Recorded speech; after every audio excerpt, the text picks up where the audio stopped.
Jemaah yang dimuliakan Allah Subhanahu wa taala, ada 3 sikap mental yang apabila 3 sikap ini dimiliki oleh setiap diri akan membuat diri kita akan dibenci. Baik dibenci oleh masyarakat, dibenci oleh keluarga, bahkan dibenci oleh Allah Subhanahu wa taala. Bahkan bagi orang yang berkarir, maka dijamin karirnya akan mentok, bahkan berakhir akan dipecat. Apa 3 karakter itu dan 3 mental itu? Yang pertama adalah tidak tahu diri. Orang yang tidak tahu diri biasanya dia tidak bisa menempatkan dirinya. Kenapa? Banyak para pakar psikolog didatangkan untuk melakukan asesmen di perusahaan-perusahaan. Untuk apa? Untuk mengetahui tentang potensi dirinya agar dia bisa ditempatkan mana posisi yang pas untuk dirinya. Dalam dimensi pendekatan agama, orang yang tidak tahu diri adalah orang yang senantiasa menyombongkan padahal dia makhluk yang tidak punya apa-apa, dia petantang petenteng. Maka Allah akhirnya menjadi murka dengan orang yang tidak tahu diri tersebut. Sebab itulah ada sebuah ungkapan, man arafa nafsahu faqad arafa rabbahu. Orang yang tahu dirinya, dia akan tahu tentang Tuhannya. Orang yang tahu diri adalah orang yang senantiasa dia terus mendekatkan diri kepada Allah Subhanahu wa taala. Orang yang tidak tahu diri bahwa ini hari Jumat dia masih keluyuran. Dan orang yang tahu diri dia tidak akan pernah mentang-mentang. Kenapa? Karena tubuh ini bukan milik kita yang pada saatnya tiba akan dipanggil dan diambil oleh Allah Subhanahu wa taala. Dia senantiasa dia tahu bahwa sesungguhnya ini titipan Allah yang suatu saat akan kembali. Maka lihat ketika kita melihat ada orang yang kena musibah, dia akan berkata inna lillahi wa inna ilaihi raji'un.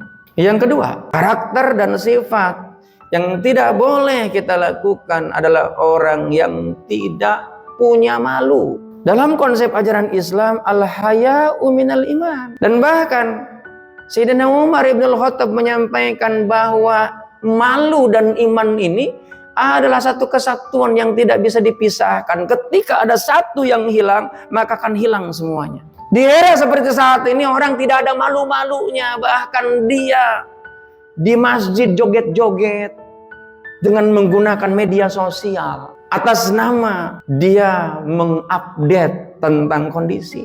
Bahkan orang tidak ada malu-malunya saat ini mengumbar apa yang saat ini terjadi. Menjadi wanita yang padahal dia berzina dengan orang. Tidak ada malu-malunya. Dan itu dianggap biasa. Tidak ada malu-malunya kita mengumbar maksiat. Kenapa? Ya memang sudah nggak ada imannya. Bahwa malu ini adalah bagian daripada iman. Kalau tercerabut malu di dalam diri kita, maka akan hilang iman seketika. Orang-orang dulu itu ketika jam 11 dia sudah siap-siap ada di masjid. Karena malu. Dia hari ini harusnya sholat Jumat. Maka kalau kemudian tidak rasa malu, maka sudah hilanglah sisi kemanusiaannya. Saat ini umat Islam yang ada di Palestina itu sedang dikoyak-koyak. Tapi kita nggak tahu malu dengan kondisi yang ada. Bahkan ada orang yang dengan mudah buang-buang makanan karena dia merasa itu miliknya. Dia tidak mau tahu malu bahwa itu adalah rizki atas pemberian dari Allah Subhanahu wa taala.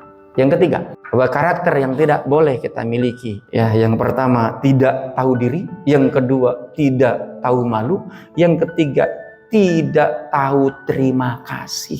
Allah menyampaikan orang yang bersyukur maka Allah tambah nikmat. Siapa yang ingkar Allah turunkan azab. Itu karena dia tidak tahu terima kasih sama Allah. Kita diciptakan oleh Allah bukan jadi binatang, jadi manusia. Kita diciptakan oleh Allah bukan jadi tumbuh-tumbuhan, jadi manusia. Manusia ini adalah jailun fil ardi khalifah, menjadi pemimpin. Tugasnya pemimpin apa? Memakmurkan, menjaga, melindungi. Sebab itulah jemaah yang dimuliakan Allah Subhanahu wa taala, orang yang tidak tahu terima kasih adalah orang yang senantiasa menganggap bahwa dirinya yang paling hebat itu. Sebab itulah jemaah yang dimuliakan Allah Subhanahu wa taala, 3 karakter inilah mari coba kita hindari agar kita menjadi orang yang senantiasa rendah hati di depan siapapun, di hadapan siapapun, terutama di hadapan Allah Subhanahu wa taala. Iblis itu ahli ilmu. Iblis ini ahli ibadah, tapi justru hancur dan kemudian menjadi terkutuk di hadapan Allah karena keangkuhan dan kesombongan, sehingga dia tidak tahu diri, tidak tahu malu, dan tidak tahu terima kasih. Itu lengkap sudah yang berada pada diri iblis. Jangan sampai karakter iblis itu ada pada diri kita, yang akhirnya kita dibenci oleh masyarakat, dibenci oleh lingkungan, bahkan plus dibenci oleh Allah Subhanahu wa Ta'ala.